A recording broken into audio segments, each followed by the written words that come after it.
सभी विद्यार्थियों का स्वागत है एक नई वीडियो में। एनएमएमएस साइंस और प्रकाश वाला हम चैप्टर पढ़ रहे हैं। सबसे पहले हमने ये पढ़ा कि दर्पण क्या होता है या प्रकाश का परावर्तन क्या होता है। लास्ट वीडियो में हमने ये देखा था। अब हम देखेंगे कि दर्पण के जो प्रकार हैं वो कैसे कैसे होते हैं और उनका क्या यूज़ होता है। तो उसमें एक लाइन रह गई थी समतल दर्पण की। तो समतल दर्पण में हमने देखा था कि प्रतिबिंब जो है वस्तु का वो कैसा बनता है, समान दूरी पर बनता है, ये पढ़ा था हमने। सीधा बनता है, ये भी पढ़ा था ना हमने। तो ये हमने लास्ट वीडियो में हमने दर्पण के जो दर्पण जो है उसके अंदर अगर हमारा प्रतिबिंब बनता है तो वो कैसा बनता है वो पढ़ा था। उसमें एक पॉइंट जो है वो रह गया था, वो ये था कि बिंब का जो दायां भाग है वो कैसा दिखाई देता है, बायां, और जो बायां भाग है वो कैसा दिखाई देता है, दायां दिखाई देता है। इसी कारण आपने देखा होगा कि एम्बुलेंस पर जो एम्बुलेंस शब्द है वो उल्टा लिखा होता है। ठीक है, वो उल्टा इसलिए लिखा होता है क्योंकि दर्पण में अगर कोई उसको देखेगा, पीछे वाली आगे वाली जो गाड़ियां चल रही हैं उनको जो है वो एम्बुलेंस शब्द जो है वो सीधा ही दिखाई देता है, क्योंकि वो एम्बुलेंस के ऊपर जो लिखा होता है वो उल्टा लिखा होता है। ठीक है, तो ये समतल दर्पण की एक और विशेषता थी जो पूछी जा सकती है कि समतल दर्पण में बिंब का दायां भाग कैसा दिखाई देता है, तो बायां बायां दाएं दिखाई देता है। और इसका उदाहरण हमने सब ने एम्बुलेंस पे लिखा हुआ देखा है। अब दर्पण के जो विकृत रूप है वो कैसे क्या होता है, गोलीय दर्पण होता है। और गोलीय दर्पण के दो प्रकार होते हैं। जैसे मैंने ये गोला बनाया, देखो ये गोला बनाया है ना, गोले का कुछ भाग जो है वो उभरा हुआ है और कुछ भाग उथला है। अब उभरे हुए भाग कौन से हैं, तो ये सारे भाग जो हैं वो उभरे हुए हैं। लेकिन कोई अंदर की तरफ से देखेगा तो ये भाग क्या है, उभरे हुए नहीं है। ये क्या है, भीतर वाले जो पृष्ठ हैं वो अलग शेप के आपको दिखाई दे रहे हैं।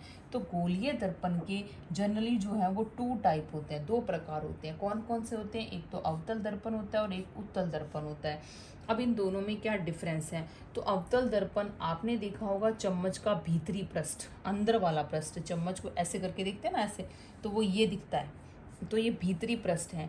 और चम्मच का बाहरी पृष्ठ, बाहर वाला जो पृष्ठ है वो उत्तल दर्पण की भांति जो है वो कार्य करता है। अब अवतल दर्पण के भीतरी पृष्ठ में, चम्मच के भीतरी पृष्ठ को आप देखना, एक क्लियर चम्मच, नया जो चम्मच है उसमें आपको ढंग से दिखाई देगा। तो उसमें अगर आप देखोगे तो आपका जो साइज है वो या तो आपसे छोटा दिखाई देगा और या फिर क्या दिखाई देगा, बड़ा। कुछ चीज़ों के जो अब बिंब हैं वो छोटे दिखाई देते हैं और कुछ के बड़े दिखाई देते हैं। लेकिन और ये भी है कि प्रतिबिंब जो है वो वास्तविक भी हो सकते हैं और आभासी भी हो सकते हैं। और आभासी का मतलब मैंने आपको बताया था कि ऐसा दर्पण जिसमें जो प्रतिबिंब की जो बिंब है, बिंब बन रहा है, हमारा जो बिंब है उसका प्रतिबिंब बन रहा है, वो हमें पर्दे पर प्राप्त नहीं हो अगर, तो उसको बोलते हैं आभासी बोलते हैं। और अगर वो पर्दे पर प्राप्त हो जाए तो उसको वास्तविक बोलते हैं। अब पर्दे पर कौन सा जो प्रतिबिंब है वो प्राप्त हो जाता है, तो आप देखना सूरज की लाइट जो है वो इस दर्पण पर पड़ेगी और यहाँ पर्दा लगा दो तो सूरज की लाइट जो है उस पर्दे पर पड़ेगी। आप पास ये प्रैक्टिकल जो घर पर भी करके देख सकते हैं। यहाँ पर दर्पण रखिए, बाहर है ना, बाहर, घर से बाहर, घर के अंदर नहीं, घर के बाहर रखेंगे दर्पण, फिर ये सूरज की लाइट तो ऑटोमेटिक पड़ी रही है और यहाँ पर आप एक पर्दा लगा दीजिए तो उस पर्दे पर आपको सूरज जो है वो बना हुआ दिखाई देगा।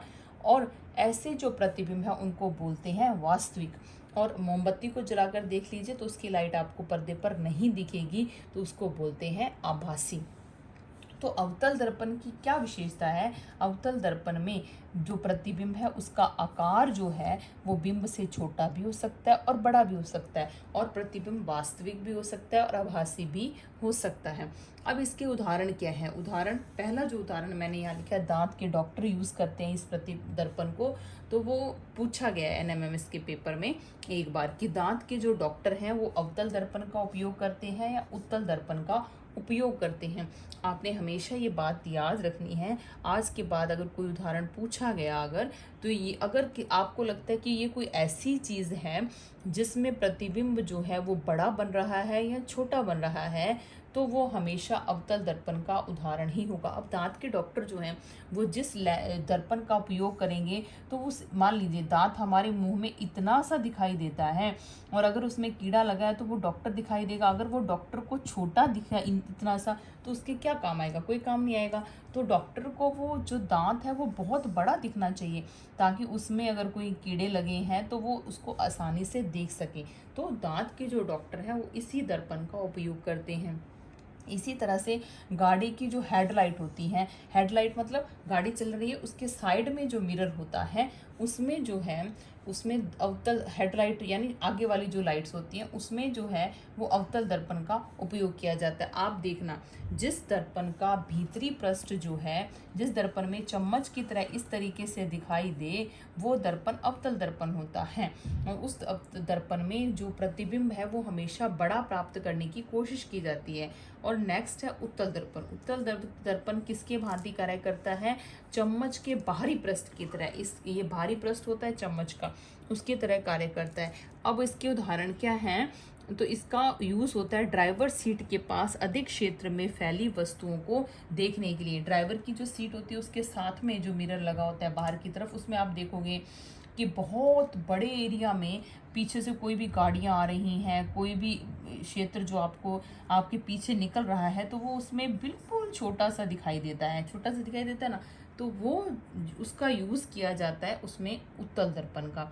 तो आपको ये बात ध्यान रखनी है कि देखने से जिस दर्पण में बाहरी पृष्ठ दिखाई दे रहा हो, इस तरीके का पृष्ठ दिखाई दे रहा हो, तो वो उत्तल दर्पण है। और अगर ऐसे बना हुआ दर्पण आपको दिखाई दे रहा है तो वो अवतल दर्पण है। फिर उत्तल दर्पण का उपयोग और कहाँ होता है?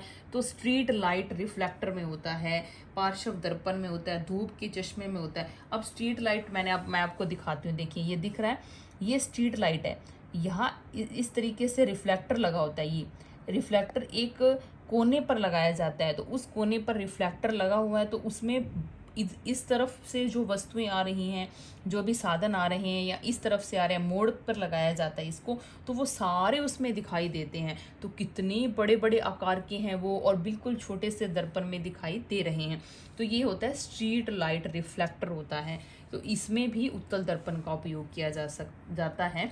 अगर पिछली बार ये पूछा गया है तो इस बार उत्तल दर्पण का उदाहरण जो है वो पूछा जा सकता है, और उसका अच्छा उदाहरण ये है, क्योंकि किसी को पता नहीं है कि ये क्या होता है स्ट्रीट लाइट रिफ्लेक्टर। तो ये होता है मोड़ पर लगा रखा जाता है इसको, और मोड़ पर रखा तो इस तरफ से आने वाले साधन भी उसमें दिखेंगे और दूसरी तरफ से, दोनों तरफ के साधन उसमें दिखाई देते हैं। और धूप के चश्मे में आपने चश्मे देखे होंगे, तो जो नज़र वाले चश्मे होते हैं उनका जो बने की शेप होती है वो बिल्कुल ऐसी होती है, फ्लैट होती है। लेकिन आप धूप के चश्मे देखना, उसमें पृष्ठ जो है उनका अंदर वाला वो थोड़ा बाहर की तरफ उठा हुआ होता है। तो उसमें कौन से दर्पण का उपयोग होता है? उत्तल दर्पण का उपयोग होता है। आपको इसके उदाहरण और भी कोई मिले तो मैं आपको बताऊंगी कल नेक्स्ट वीडियो में, और इसके उदाहरण ही पूछे जा सकते हैं उत्तल दर्पण और अवतल दर्पण में। के नेक्स्ट वीडियो में हम इनके लेंस, उत्तल और अवतल जो लेंस होते हैं उनमें और दर्पण में क्या फ़र्क होता है ये पढ़ेंगे। धन्यवाद।